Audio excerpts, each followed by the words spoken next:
एक बाजा होता है वह बजाए। एक शब्द की याद आई, कई बार बोलने में आता है आडंबर।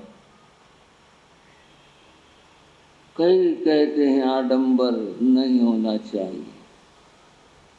मैं कोई समर्थन नहीं कर रहा, मैं शब्द की बात बता रहा हूं। आडंबर नहीं होना चाहिए। बहुत आडंबर हुआ, बहुत आडंबर किया गया, पर कभी सोचा ये आडंबर है क्या चीज? कौन सी वस्तु का, कौन सी चीज का नाम आडंबर? बंधुओं, संस्कृत कोश में आडंबर नाम बाजे का है। कभी खोल के देख लेना। आडंबर बाजे को कहते, बाजा बजाने इसका नाम आडंबर है। और बातों का नाम आडंबर, आडंबर नाम बाजे का है। वहां की बात कर रहे थे देवों ने, दुंदुभि नाद किया, देवगण आए। दुंदुभि नाद से बहुत सारे मनुष्य भी आकर्षित हुए। अरे वहां क्या हो रहा? पुनः कह रहा हूं, मैं केवल बात बता रहा हूं। ढोल बजे तो गली में एकदम, क्या हुआ भाई, किसके क्या हुआ, क्या खुशी की बात हुई? बच्चे भी दौड़े आते हैं, बड़े भी एक बार दरवाजा खोल कर देखते हैं क्या हुआ। इससे सूचना मिलती, आसपास में जहां जहां तक आवाज जाती है सूचना मिलती है। देवों ने इस तरह वहां उत्सव मनाया और फिर भगवान के प्रति सम्मान व्यक्त करने के लिए कि सारा लोक उनके प्रति आदर व्यक्त करता है, उन्होंने संवत्सरण की रचना की। संवत्सरण भी जैन शब्दावली का शब्द है। समोसरण बनाया, समोसरण लगाया, समोसरण था, समोसरण ऐसा हुआ। इस समोसरण के मायने भी क्या होते और ये शब्द क्या है? शब्द है समवसरण। समोसरण नहीं होता, समवसरण ये शब्द है। इस शब्द का अर्थ है तीर्थंकर की सभा। इस शब्द का अर्थ है तीर्थंकर की सभा। देवों ने एक विशाल सभा की रचना की, देव शक्ति से की। वो बहुत व्यापक और विशाल थी। उसके 4 द्वार थे, 3 प्रकोष्ठ थे, और वो जो संवत्सरण सभा थी बड़ी दिव्य थी।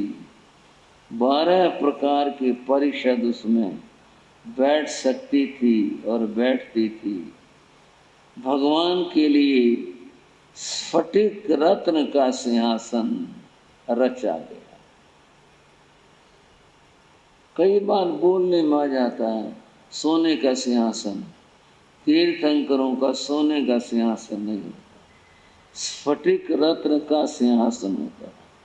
स्फटिक रत्न जो है श्वेत और पारदर्शी स्फटिक रत्न होता है। इस तरह का बड़ा सुंदर और दिव्य होता है, उसकी रचना की।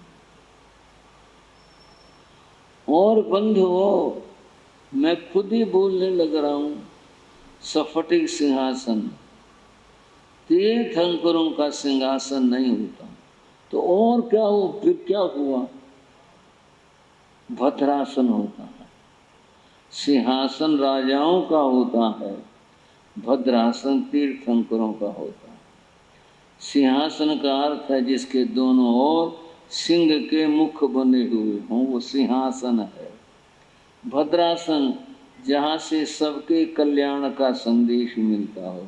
भद्र, भद्र माने कल्याण, वह आसन जहाँ से सबके कल्याण का संदेश मिले वो भद्रासन है। तीर्थंकरों का भद्रासन होता है।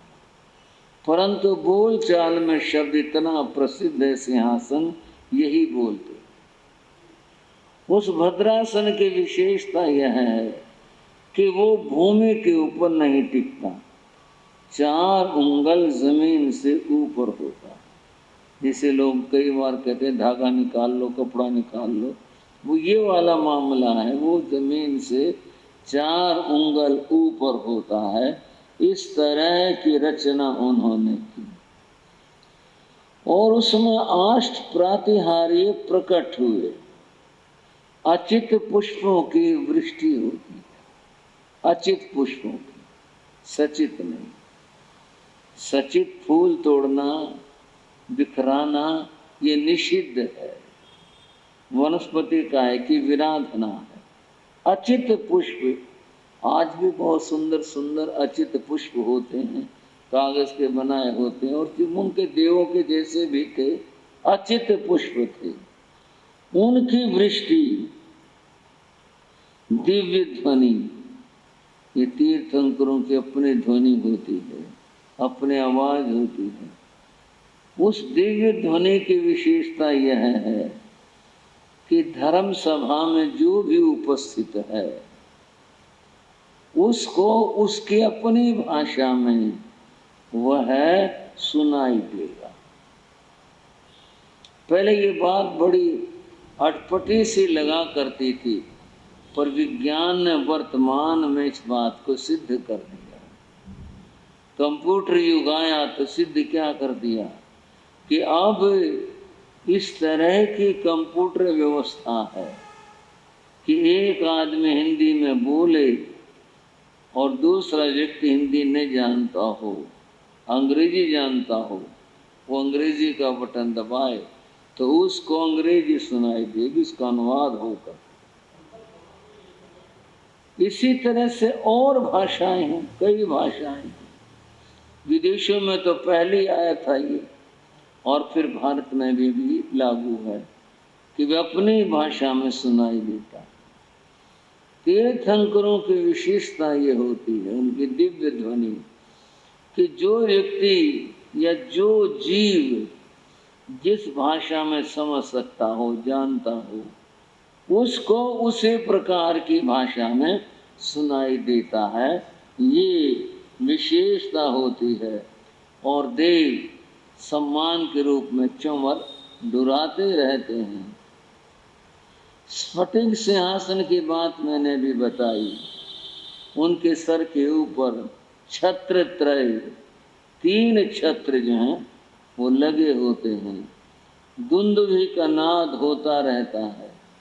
एक उनके सिर के पीछे एक आभा प्रकाश होता है, जिसको भामंडल कहते हैं। भामंडल का मतलब आभा मंडल, प्रकाश पुंज, प्रकाश वो होना, ये उनके पीछे होता है। वहाँ उस सफेद सिंहासन के ऊपर तीर्थंकर भगवान विराजते और वहाँ से धर्म संदेश दिया जाता है। उस सभा में देवता देवियाँ, मनुष्य और मानुषियाँ, त्रियंच और त्रियंचियाँ इस तरह से वहाँ बैठते हैं। और फिर जब तीर्थ स्थापना हो जाती है तो साधु साध्वी, श्रावक और श्राविका इनके अपने स्थान होते हैं, ये विराजते हैं। इस तरह की वह धर्म सभा होती है। बंधुओं, बैठने वाले को, जो सामने बैठे हैं, पीछे वाले को भी लगता है कि भगवान का मुख हमारी ओर है। चतुर्मुख चारों ओर, चारों दिशाओं में बैठने वालों को भगवान का मुख अपनी ओर दिखाई देता है। ये सब तीर्थंकर महिमा है। तो जो लोग समझ पाते हैं ठीक है, नहीं तो कईयों को लगता है कि बड़ा विचित्र है, ऐसा कैसे, इस तरह की बातें होती हैं।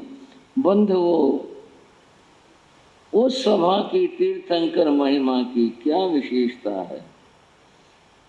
जिन प्राणियों में जातीय वैर होता है, श्रावक हो श्राविका हो, समझना इस बात को, जिनमें जातीय वैर, जन्मना वैर होता है। जैसे कि लोग आम भाषा में तो कुत्ते बिल्ली का नाम लेते हैं, चूहे बिल्ली का नाम लेते हैं, और यह है भी, इनमें वैर होता है। जंगल के अंदर सिंह में और हिरण में इस प्रकार का वैर होता है। तो ये कहते जिनमें जातीय वैर होता है, वे प्राणी वहां आकर तीर्थंकर प्रभु के समशरण में आकर उनकी महिमा से उस वैर को भूल जाते, उनका वैर खत्म हो जाता है। और वहां उस सभा में के सिंह और हिरण साथ साथ बैठते हैं। ये कोई नियम नहीं कि बैठेंगे सब, अगर आ जाते हैं तो 5 बैठ जाएं।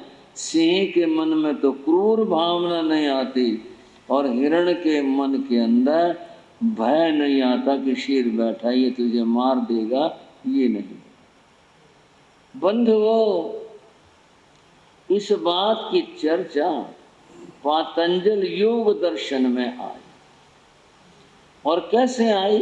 वहाँ तीर्थंकर का प्रसंग नहीं है, वहाँ तो महर्षि पतंजलि ने अपनी बात बताई। उन्होंने 5 महाव्रतों की व्याख्या की। 5 महाव्रतों में से पहला महाव्रत है अहिंसा महाव्रत। महर्षि पतंजलि ने कहा, जो अहिंसा महाव्रत है, साधना करते करते यह जब किसी साधक का सिद्ध हो जाता है, सिद्ध होने का अर्थ है कि वो पूरी तरह से उस महाव्रत को अपने मन वचन काया में उतार लेता है और उसमें समा जाता है, वो सिद्ध होना कहलाता है। तब क्या होता है? तो वहाँ सूत्र आया, और सूत्र है अहिंसा प्रतिष्ठायां तत्सन्निधौ वैर त्याग है। जिस साधक की अहिंसा सिद्ध हो जाती है, उसकी विशेषता यह है, उसके पास आकर के जातीय वैर वाले प्राणी अपना वैर भूल जाते हैं और साथ साथ भ्रातृभाव यानी भाई की तरह से वहाँ साथ बैठते। ये बात महर्षि पतंजलि ने अपने पातंजल योग शास्त्र में कही है। वहाँ तीर्थंकर का जिक्र उन्होंने बात बताई है कि जिसकी अहिंसा सिद्ध हो गई उस समय ये विशेषता और चमत्कार आता है कि सामने वाले प्राणी वैर भाव भूल जाते हैं। और तीर्थंकर से बड़ी तो कोई सत्ता नहीं है। तीर्थंकर की तो अहिंसा परम अहिंसा है। तीर्थंकर तो अहिंसा के साकार रूप हैं। उनके पास में आकर के ये जो जातीय वैर वाले प्राणी हैं, ये भी अपना वैर भूल जाते हैं, और वैर भूल करके फिर ये भी पास पास में और साथ साथ में बैठते हैं। और फिर बताया अरिहंतों के 12 गुण होते हैं, फिर वो तो फिर चर्चा करनी होगी, थोड़ी विस्तार वाली है। आप यहाँ प्रस्तुत में इतना समझ लें कि 12 गुण उनके प्रकट होते हैं। इस तरह है भगवान ऋषभदेव की प्रथम तीर्थंकर की धर्म सभा लगी थी, संवत्सर लगा था, और यूं जो भी उस समय उपलब्ध थे उसके अंदर बैठे थे, आए। अब हम एक और दूसरी तरफ चलते हैं। वृक्ष होता है, उसकी शाखाएं होती हैं, एक इधर निकली है एक इधर निकली है। कथा की भी शाखाएं होती हैं। अब इस कथा की एक और शाखा है। महाराज भरत अपने राज्यसभा में बैठे हुए थे, सिंहासन पर विराजमान थे, सभा लगी हुई थी, सब लोग यथास्थान बैठे हुए थे। उस समय जो सभा का द्वार था वहाँ पर पहले एक ही व्यक्ति आया, उसका नाम यमक था। वो आया, वो जो आया, अनुमति उसने ली पहले आने की। उसके तुरंत बाद शवक नाम का एक दूसरा व्यक्ति आया, वो भी अंदर आया। फिर तीसरा बाग का माली आया, वो भी साथ ही साथ आया। ये तीन ही व्यक्ति साथ साथ आए। आ गए, महाराज भरत के सामने खड़े हो गए। तीनों ने हाथ जोड़ के कहा कि हम कुछ निवेदन करने आए हैं। तो चलो, जिस क्रम से आए हो कहो अपनी बात। यमक ने कहा, महाराज आपको बधाई। किस बात की बधाई है? उसने कहा, आपकी आयुधशाला में चक्र रत्न प्रकट हुआ। भाइयों, थोड़ी प्रसिद्ध कथा है, आपने सुनी भी होगी, फिर भी तो गुणगान है तीर्थंकर के, उसकी महिमा के, इसलिए अधूरे छोड़ने भी ठीक नहीं होंगे, पूरे ही कहने में अच्छा लगेगा। आपकी आयुधशाला जहाँ शस्त्र रखे जाते हैं वहाँ पर चक्र रत्न प्रकट हुआ। अब प्रकट होने से क्या मतलब? ये देवाधिष्ठित होता है, इसलिए देवता इसे लाते हैं, इसलिए प्रकट होना कहा, निर्माण नहीं है। यहाँ पर यूँ कहें आज वर्तमान में बहुत सारे शस्त्रों का निर्माण है, निर्माण नहीं है, यहाँ तो प्रकट हुआ, वो आया है। चक्र रत्न के बारे में आप भी जानते हैं, और वो तो जानते ही थे। चक्र रत्न एक देवों का शस्त्र है, और ये जिस राजा की राज्यसभा में, जिस राजा की सभा में शस्त्रशाला में प्रकट होता है तो वो उसका स्वामी हो जाता है।